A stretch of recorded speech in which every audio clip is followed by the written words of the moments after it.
어제 노벨 생리의학상 수상자가 발표된 것에 이어서 오늘은 물리학상 수상자 발표를 앞두고 있습니다.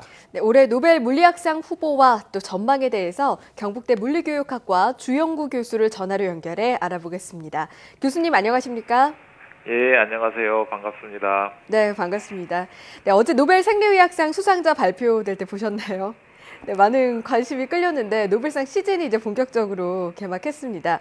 오늘 저녁에는 노벨 물리학상 수상자 발표를 앞두고 있어서 전 세계 관심이 쏠리고 있는데요. 먼저 교수님, 이 노벨 물리학상은 주로 어떤 연구를 한 과학자들에게 수여되는 상입니까? 노벨 물리학상은 물리학 분야에서 인류의 이익을 위해 가장 뛰어난 공헌을 한 사람들에게 주어지는 상입니다. 예. 그렇다면 지금까지 노벨 물리학상을 받은 대표적인 과학자들도 소개를 좀 해주시죠. 예, 아인슈타인이 1921년에 광전 효과를 설명하는 이론으로 노벨 물리학상을 받았습니다. 1933년에는 슈레딩거와 디락이 원자 이론을 설명하는 양자역학에 대한 업적으로 노벨상을 받았고요. 예. 1956년에는 쇼클리, 바딘, 브래튼이 트랜지스터를 연구한 공로로 노벨 물리학상을 받았습니다. 그렇군요. 그리고 또 노벨상을 받은 최연소 과학자도 물리학상에서 나왔다라는 이야기가 기록이 있는데 이게 사실입니까? 전해주시죠. 예, 맞습니다. 1915년에 25세의 나이로 윌리엄 로렌스 브라그가 그의 아버지 윌리엄 헨리 브라그와 함께 노벨상을 받았습니다. 업적은 X선을 사용한 결정구조 분석이었습니다. 참고로 엑스레이 회절은 생명체의 DNA 구조를 밝히는 데 사용된 원리입니다. 그랬군요. 아버지와 함께 받았던 25살 청년 이야기를 주셨습니다. 네, 그리고 또 지난해에는 일본인 과학자 3명이 나란히 또 노벨 물리학상을 받으면서 화제가 됐었는데요. 올해 노벨 물리학상 후보에는 어떤 과학자들이 있을까요? 작년에는 청색 발광 다이오드를 개발한 3명의 일본 과학자들이 받았습니다. 3명의 과학자는 이사무 아카사키, 히로시 아마노, 스지 나카무라였습니다. 올해 톰슨 로이터가 예상한 노벨 물리학상 수상 후보에는 데보라 지인 교수나 폴 코르컴 캐나다 아토초 포토닉스 연구원장 등이 포함되어 있습니다. 네, 그렇군요. 교수님 말씀을 들어보면 양자역학부터 엑스레이 등등 말씀해 주시는 게 지금은 당연하다고 생각했던 것들이 이미 이전에 연구가 됐기 때문에 좀 실용적으로 사용하고 있는 게 아닌가 하는 생각이 들었는데요. 이번 노벨 물리학상의 유력한 후보로 거론되고 있는 과학자들의 연구 분야는 어떤 것들인지 궁금합니다.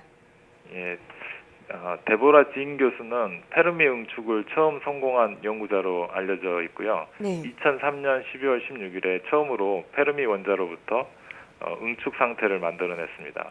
그리고 폴 코르컴 연구자는 아토초 물리학 발전에 기여한 것으로 알려져 있습니다. 아토초는 10의 마이너스 18승초입니다.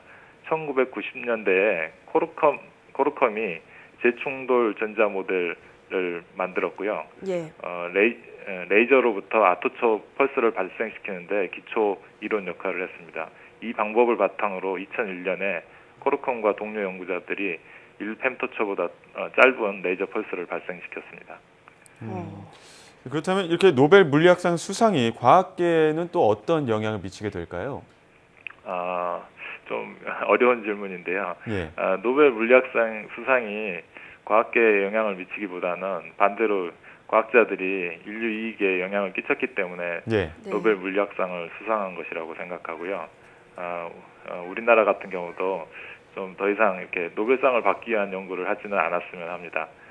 과학계나 정부 관계자들이 마음이 다른 사람에게 보여주기 위한 연구보다는 인류 이익에 공헌하려고 하는 마음을 가지고 장기적인 투자를 했으면 합니다. 제가 보기에는 우리나라는 노벨상 시즌만 되면 이렇게 학교에서 1등상 받아오라고 재촉하는 엄마들하고 비슷한 분위기로 되는 것 같습니다. 우리가 좀 더 실용적이면서도 장기적인 안목에서 젊은 연구자들을 길러내고 연구에 전념할 수 있는 환경을 조성한다면 좋은 결과가 있을 것이라고 예상됩니다. 네, 맞습니다. 어제 생리의학상 후보 결정될 때도 이야기를 했습니다만 일본 같은 경우에는 정말 오래전부터 준비가 되어 있었다라는 말씀을 주셨었거든요. 그만큼 물리학상에 대해서도 좀 지원이 전폭적으로 이어진 다음에 좀 우리나라에서도 나오지 않을까 하는 기대를 보내주었으면 하는 바람을 갖게 되는데요. 네, 그렇다면 올해 노벨 물리학상 수상자, 유치하지만 매번 참 누가 받을까 하는 거에 참 관심이 모이는 것 같습니다. 교수님께서는 어떻게 예상하세요?